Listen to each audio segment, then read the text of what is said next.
백성의 시민권은 하나님께서 기뻐하시는 뜻대로 그 기뻐하시는 자들에게 부여하시는 것입니다. 하나님께서 어떤 이들을 심령이 가난하게 만드시고 애통하게 만드시고 온유하게 만드십니다. 그들이 복된 자들, 하나님의 백성들이라는 그런 말씀이에요. 그래서 위로부터 주어지는 은혜이다.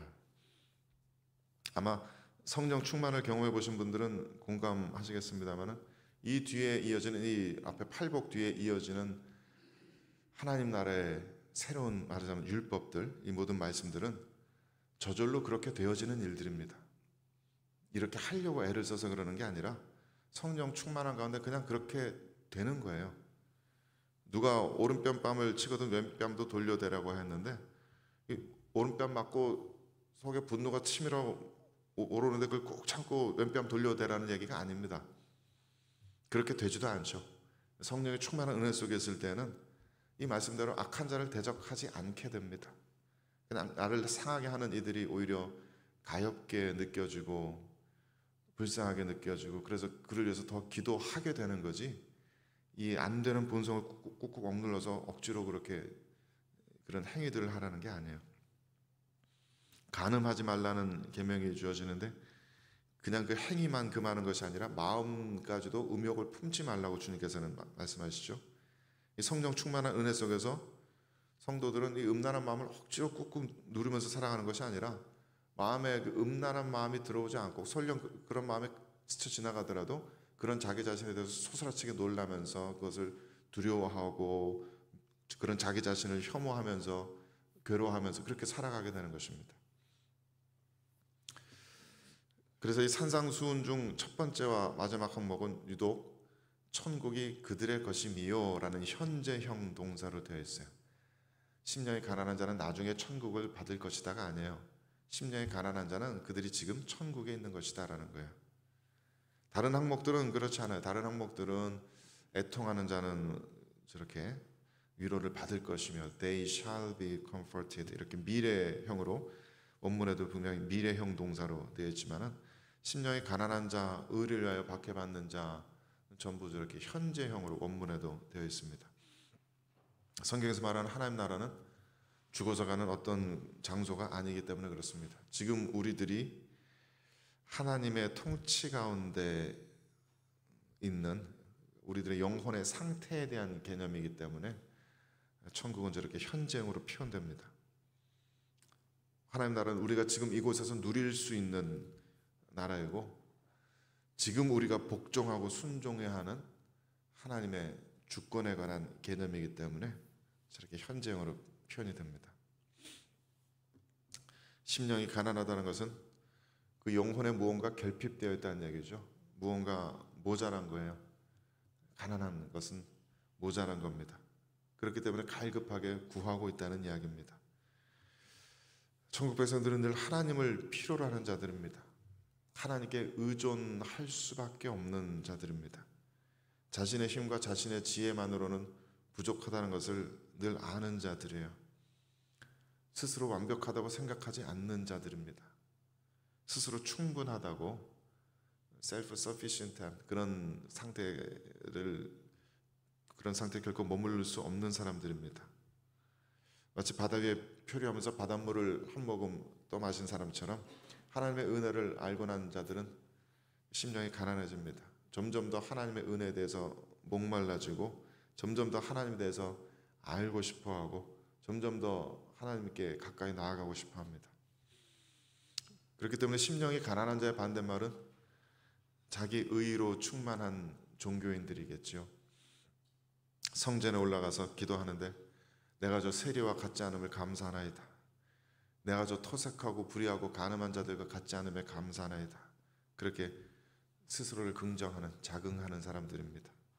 스스로를 의인으로 여기고 다른 이들을 죄인으로 여기는 사람들, 그런 사람들이 심령이 가난한 자에 반대되는 쪽입니다. 이러한 이들은 심령이 부여해서 더 이상 하나님의 은혜를 필요로 하지 않습니다. 더 이상 하나님을 알 필요가 없습니다. 이미 충분히 하나님을 안다고 스스로 믿고 있습니다.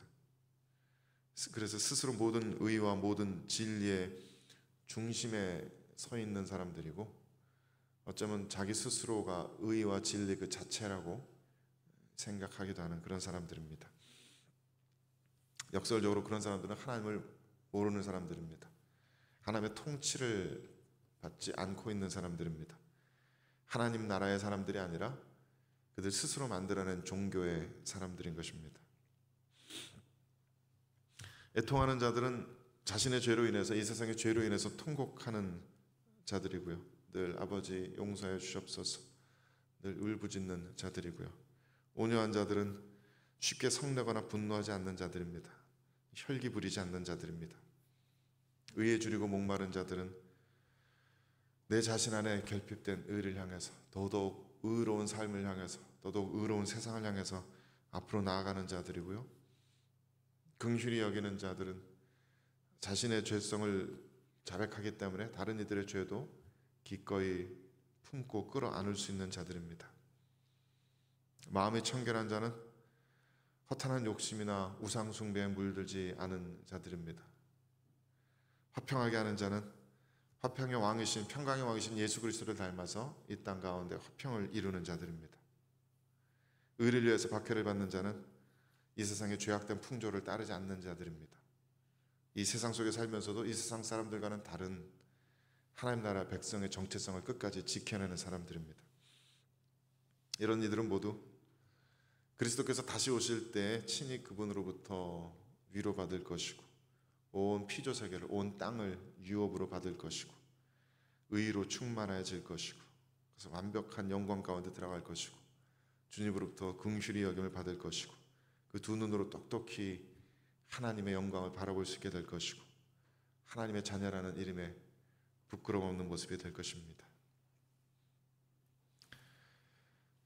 우리는 이 산상수훈의 가르침들이, 이 뒤에 계속 이어지는 산상수훈의 가르침들이 얼마나 구체적이고 실천적인 행위에 관한 것인지 눈여겨볼 필요가 있어요. 예물을 제단에 드리러 가다가 형제들과 좀 다툼 있는 것이 생각나거든 먼저 화해하고 와서 제물 드려라, 이런 아주 구체적인, 아주 실천적인, 했는가 안 했는가 분명하게 체크할 수 있는 그런 실천적인 가르침입니다. 이 모든 축복의 말씀들은 마음으로만 그렇게 믿고 머리로 그렇게 이해하는 이들에게 주어지는 복이 아닙니다. 실제 그렇게 살아가는 사람들에게 약속된 축복입니다. 그래서 산상수훈이 5장부터 7장까지 이어지는데, 산상수훈의 결론 부분이 기억나십니까? 산상수훈의 결론은 행위에 대한 가르침입니다. 읽어봅시다. 시작. 나더러 주여 주여 하는 자마다 다 천국에 들어갈 것이 아니요 다만 하늘에 계신 내 아버지의 뜻대로 행하는 자라야 들어가리라. 그 뒤에 26절 27절에서 이렇게 되어 있습니다. 읽어봅시다. 시작. 나의 이 말을 듣고 행하지 아니하는 자는 그 집을 모래 위에 지은 어리석은 사람 같으리니 비가 내리고 창수가 나고 바람이 불어 그 집에 부딪힘에 무너져 그 무너짐이 심하니라. 산상수훈은 이렇게 마무리됩니다. 하나님 나라 백성들이 어떤 복이 있는지 말씀해 주시고, 그들이 실제로 어떻게 구체적으로 살아내야 하는지 말씀해 주시고, 마지막에 이 말씀을 그냥 주여 주여 하는 자만 천국 들어가는 것이 아니라 이렇게 살아가는 자들이 천국 들어가는 것이고, 이렇게 살아가는 자들의 삶이 안전할 것이다 라고 그렇게 마무리가 되는 거예요. 우리는 정말 예수 그리스도를 왕으로 모시고 하나님의 주권의 그 통치에 들어가 있는 자들인가, 하나님의 말씀에 다스리심을 받고 있는 자들인가, 이 말씀을 통해서 우리들 스스로를 돌아보아야 하겠습니다. 정말 우리는 심령이 가난한가? 우리는 정말 의에 대해서 목마른 자들인가? 그렇게 우리 하나님으로부터 부르심과 택하심을 받았는가? 그 우리들의 삶의 열매로 드러날 겁니다. 만일 우리들에게 그러한 삶의 열매가 없다면 그는 행동을 하려고 애를 쓸 것이 아니라 먼저 우리들의 심령이 성령 하나님의 충만케 하시는 그 은혜 가운데 깊이 잠겨 있어야 할 겁니다. 그래야 이런 행위가 저절로 나타납니다. 먼저 주님 앞에 앉아서, 그 말씀 앞에 앉아서 기도하면서 우리들의 영혼을 성령 하나님의 은혜로 채워야 합니다. 그래야 이렇게 됩니다. 우리들의 영혼이 먼저 살아나야 우리들의 생각과 감정과 의지가 변화될 것이고, 우리들의 생각과 감정과 의지가 변화되어야 이런 행동들이 자연스럽게 나타나게 될 줄로 믿습니다. 오늘 산상수훈의 5장부터 7장까지 이 귀한 보석 같은 말씀들 깊이 묵상하고 마음속에 새기시면서 우리 모두가 주님 앞에 참다운 복 있는 자들로 드러날 수 있게 되길 주님의 이름으로 축원드립니다. 함께 기도하겠습니다.